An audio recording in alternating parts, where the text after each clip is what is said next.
सर्दियों की एक ठिठुरती हुई सुबह थी। जनवरी की यखपस्ता हवा पूरे गांव में फैली हुई थी।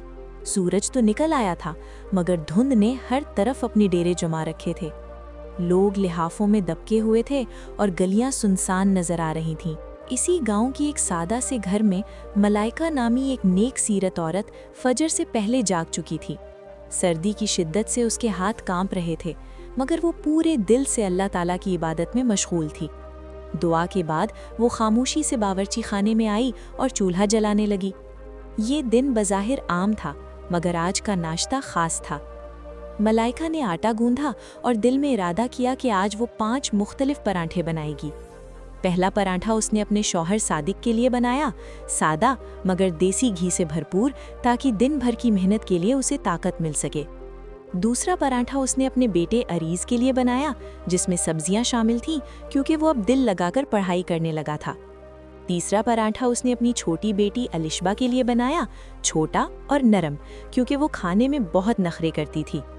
चौथा पराठा उसने अपनी सास के लिए बनाया, गुड़ वाला, क्योंकि कई दिनों से वो इस फरमाइश का जिक्र कर रही थीं। आखिर में मलाइका ने अपने लिए एक पतला सा पराठा बनाया और उसमें बहुत कम घी डाला, ये सोचकर कि कहीं घी खत्म ना हो जाए। जब नाश्ता तैयार हुआ तो खुशबू पूरे घर में फैल गई। सादिक, अरीज और अलिशबा सब जाग गए।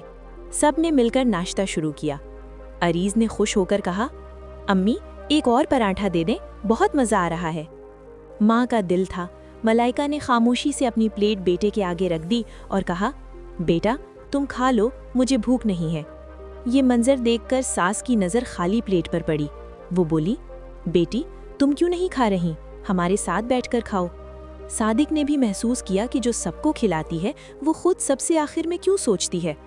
बच्चे भी अपनी माँ के पास आए और कहने लगे, अम्मी हम अकेले नहीं खाएंगे, आप भी हमारे साथ खाएंगी। ये सब देखकर मलाइका की आंखों में आंसू आ गए। सर्दी तो वैसी ही थी, मगर घर मोहब्बत की गर्मी से भर गया। सब ने 5 पराठे मिल बांटकर खाए, ना कोई बड़ा था ना छोटा। उस दिन घर में एक बात हमेशा के लिए बदल गई, क्योंकि खाने की अहमियत से ज़्यादा एहसास की अहमियत होती है, और जो सबके लिए जीता है वो सबसे ज़्यादा मोहब्बत का हकदार होता है।